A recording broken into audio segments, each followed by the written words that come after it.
GMNA uses artificial intelligence for generated speech, visuals, and production. AI-generated content may contain errors. Please verify important information before making decisions or taking action.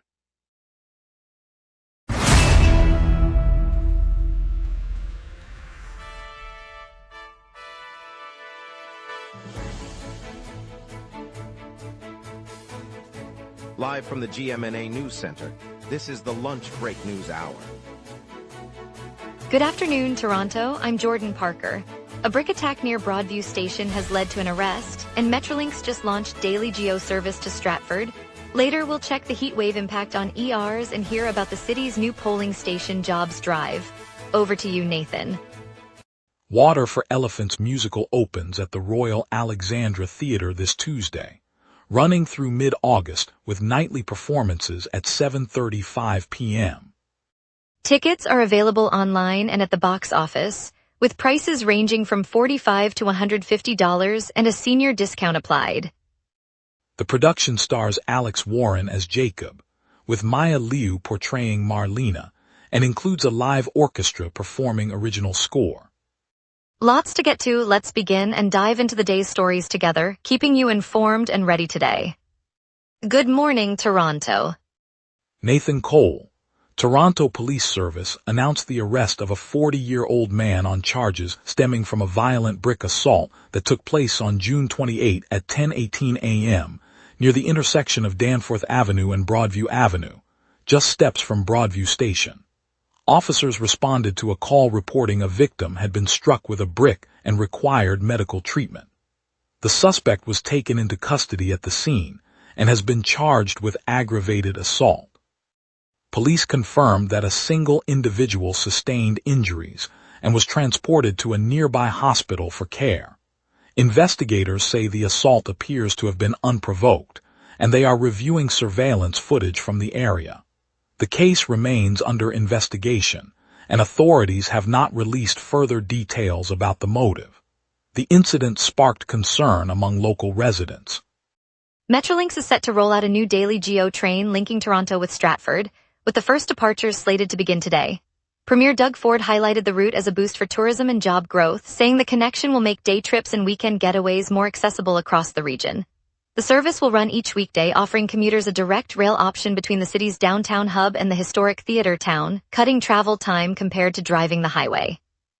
Metrolinx officials note the addition expands the GEO network's reach beyond the traditional corridor, aiming to attract both leisure riders and workers heading to Stratford's expanding manufacturing and cultural sectors. Tickets will be available through the regular GEO fare system, and stations along the line will see upgraded amenities to accommodate the expected increase in passengers. Over the past week, Toronto endured an orange-level heat alert as temperatures surged well above seasonal norms. Toronto Public Health reported that the prolonged heat wave, which spanned from June 30th to July 4th, generated 39 heat-related emergency room visits across the city's hospitals. Physicians noted that most cases involved dehydration, heat exhaustion, and in a few instances, heat stroke, primarily affecting seniors and outdoor workers. Environment Canada confirmed the sustained high temperatures were the catalyst for the alert, marking one of the most intense heat periods in recent years. Hospital administrators said the influx strained emergency departments, but did not overwhelm capacity. Public health officials reminded residents to stay hydrated, seek shade during peak heat hours, and monitor vulnerable family members, emphasizing that the risk remains elevated despite the alert now lifting. Veteran point guard Kyle Lowry is set to sign a one-day contract today, officially ending his career with the Toronto Raptors. After 9 seasons in the city, the former All-Star will retire as a member of the franchise that gave him a league title in 2019, the only NBA championship in Raptors history. The ceremony, scheduled for early afternoon at Scotiabank Arena, will see Lowry receive a commemorative jersey and a brief on-court tribute. Teammates, former coaches, and city officials are expected to join the celebration, highlighting his role as a steady leader and community presence. Lowry's decision underscores a desire to close the chapter where it began, cementing his legacy as one of Toronto's most beloved basketball figures. Fans gathered outside the arena will watch the moment on the big screen, and a special video will recap his playoff heroics. The province-wide gambling addiction helpline run by Connects Ontario is reporting a sharp rise in call volume as funding remains constrained.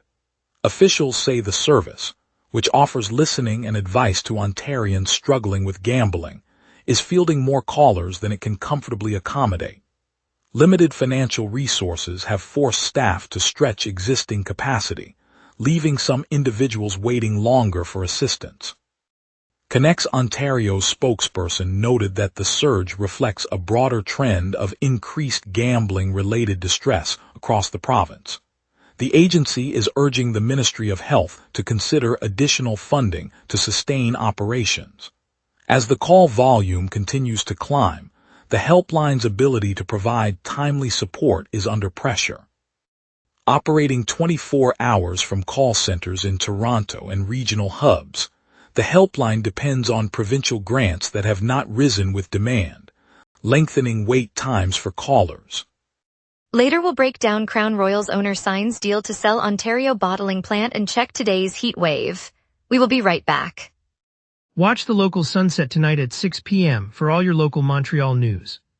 Welcome back. I hope you're recharged. Let's dive into the headlines that matter, then Nathan Cole will bring you today's top local stories. Crown Royal's parent company confirmed Tuesday that it has signed an agreement to sell its bottling plant in Amherstburg, Ontario.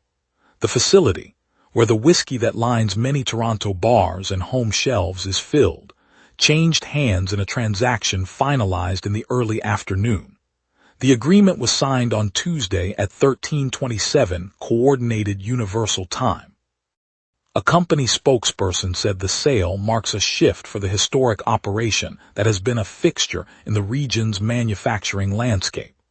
While the deal does not immediately affect the brand's distribution, the bottling site has provided jobs for workers in the surrounding area, many of whom commute from nearby communities. Toronto consumers who enjoy Crown Royal may notice the change behind the scenes, as the new ownership will assume responsibility for production processes that support the national supply chain. Police say they responded to reports of gunshots in Etobicoke yesterday, arriving at a residence where they found 2 dogs shot dead. The Toronto Police Service confirmed the animals had been killed by firearm fire inside the home.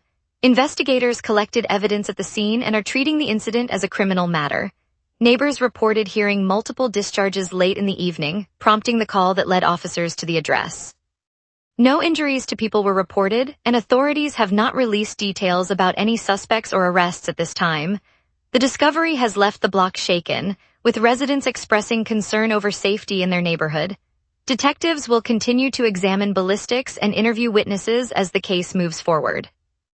4 Ontario school boards disclosed larger budget shortfalls in June 2026, a year after the province placed supervisors over their operations.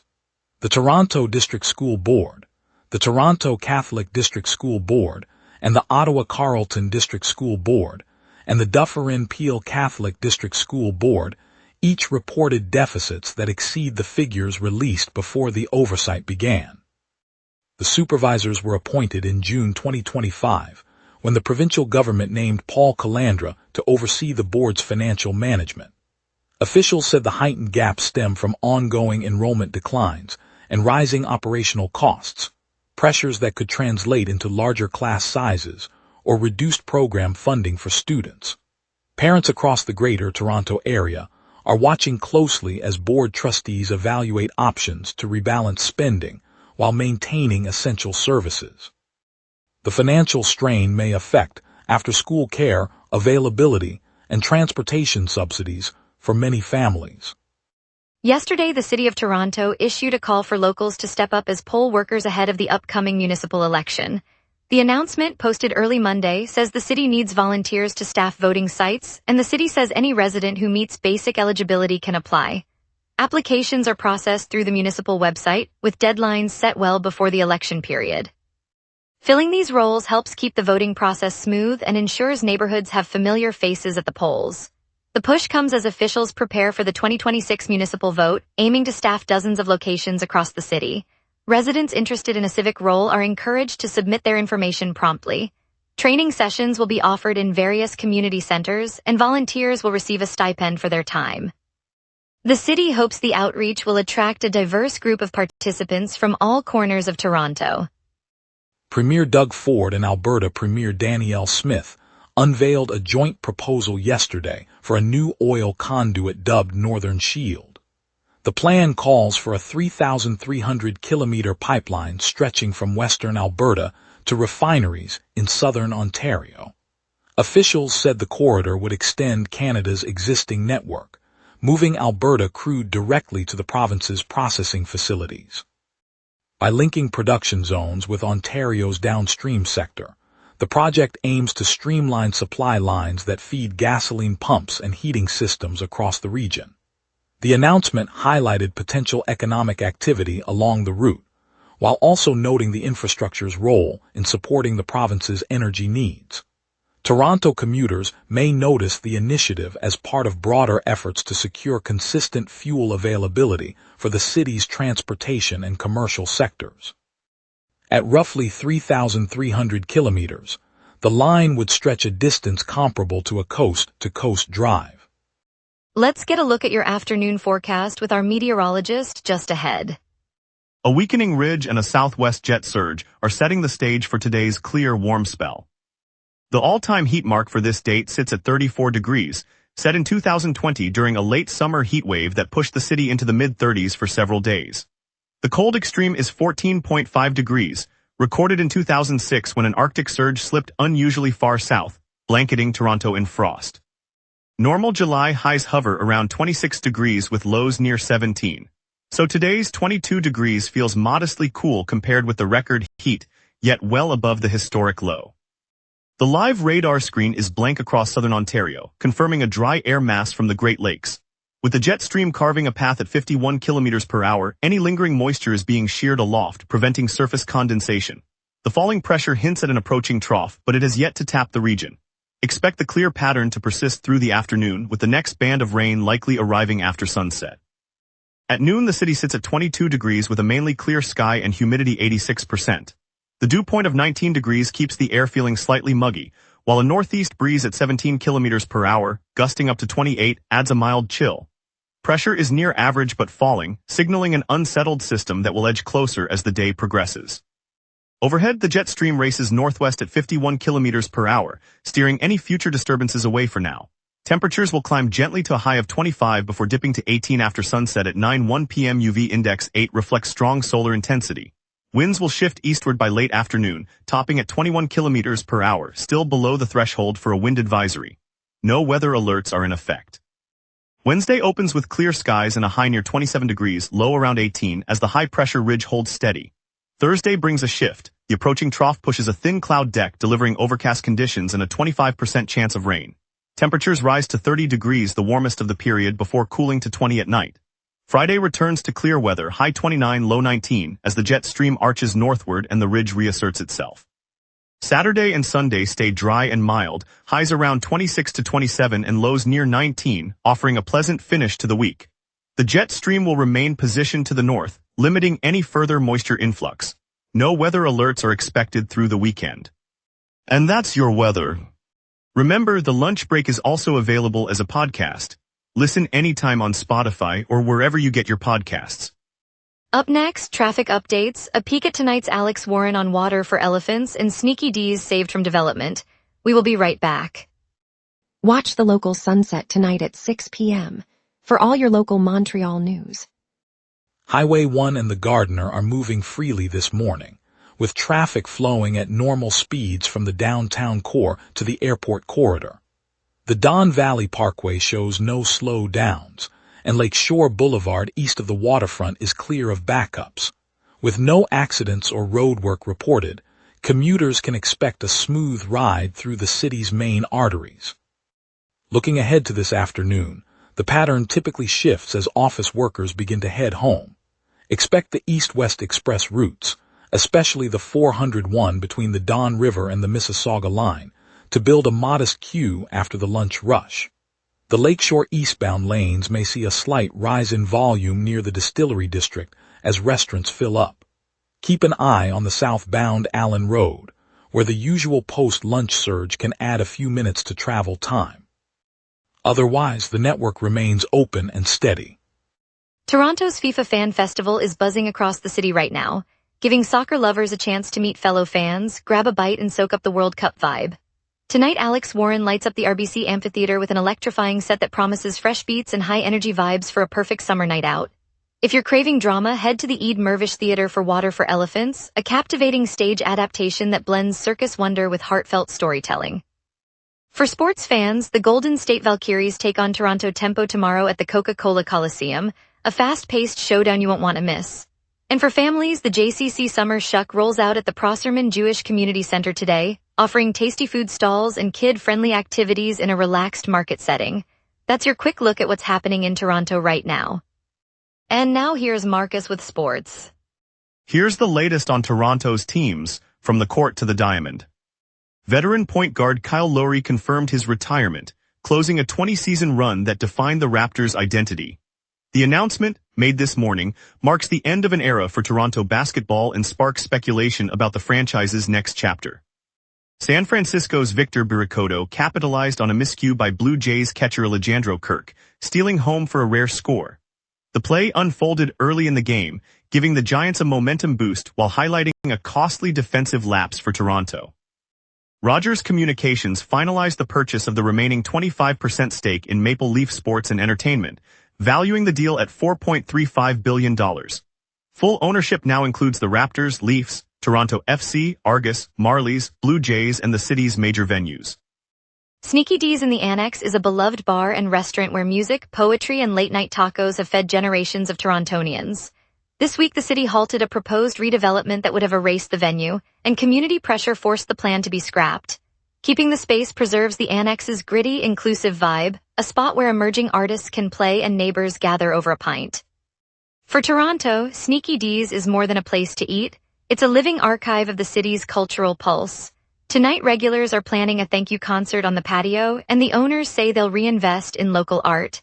The victory shows the soul of Toronto lives in places like this. And now a feel-good story. Sneaky D's celebrates being saved after a proposed development was abruptly scrapped. Stay tuned. Coming up tonight at 6, the local sunset. Your neighborhood, your city, your news. From City Hall decisions to the stories happening right on your street, we cover what matters most to Montrealers. Join us tonight at 6 p.m. on GMna for the local Sunset Montreal's evening newscast. Toronto is gearing up for a massive FIFA Fan Festival at historic Fort York and the vibrant Bentway, turning the city into a global soccer celebration with live matches, music, and cultural showcases. Fans will experience the World Cup spirit right downtown. Carl Dumont is there. Carl Dumont. Thanks, Jordan Parker. I'm standing on the grassy berm of Fort York, the historic red brick blockhouse looming behind me while the Bentway arches stretch like a modern ribbon across the rail track corridor. Bright banners flutter, each emblazoned with the FIFA logo and the flags of every nation competing this summer. Around the perimeter, vendors line up under pop-up canopies, the smell of sizzling poutine mingling with fragrant spices from a Caribbean food stall. Massive LED screens rise on both sides of the Bentway, already flashing a live match as a crowd of families, teens in soccer jerseys and seniors with coffee mugs gather on portable chairs, cheering in unison. Interactive installations invite passers-by to try virtual penalty kicks, while a stage hosts a drum circle that blends indigenous beats with Afro-Latin rhythms, celebrating Toronto's cultural mosaic. From June 11 through July 19, 2026, the festival turns the city's historic and contemporary spaces into a global village, reminding us that sport can stitch together the many faces of Toronto into one cheering chorus. Carl Dumont virtually at Fort York. On a crisp Saturday afternoon on Queen Street West, a crowd of fans gathered outside Scotiabank Arena, their jerseys a kaleidoscope of blue, red, and white. Kids with foam hockey sticks, retirees in Maple Leafs caps, and a group of university students chanting for the Raptors all shared a common excitement. Inside, the scent of fresh popcorn mingled with the echo of a practice buzzer. When the news broke that Rogers had completed the purchase of the remaining 25% stake in Maple Leaf Sports and Entertainment, a spontaneous wave of applause rose from the crowd, reminding everyone that these teams belong to the city as much as the league.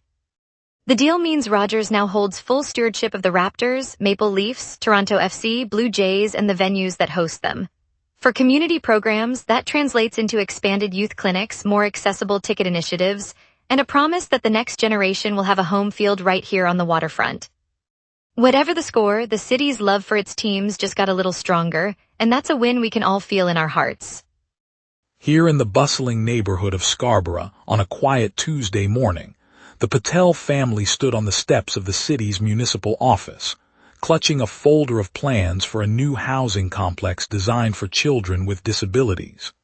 Their youngest, 8-year-old Maya, watches the street from a wheelchair, eyes bright with curiosity.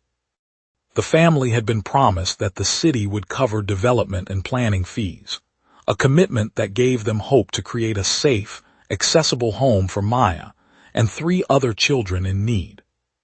When the promise turned into a denial, the Patels filed a lawsuit, not out of anger but to ensure that promises to vulnerable families are honored. In the courtroom, their lawyer described the city's earlier assurances as a lifeline, and the judge listened, noting how the community's trust hinges on transparent support. The case has already sparked a city-wide review of reimbursement policies, prompting officials to meet with families and pledge clearer guidelines. It's a reminder that when families speak up, the city can learn, adjust, and build a more inclusive future for all its children. Thank you, Toronto, for joining us on the lunch break. Tonight's highlight, Kyle Lowry's one-day contract and retirement as a Raptor, reminded us why this city loves its heroes. We appreciate your time and we'll be back tomorrow with more stories that matter to you. See you then.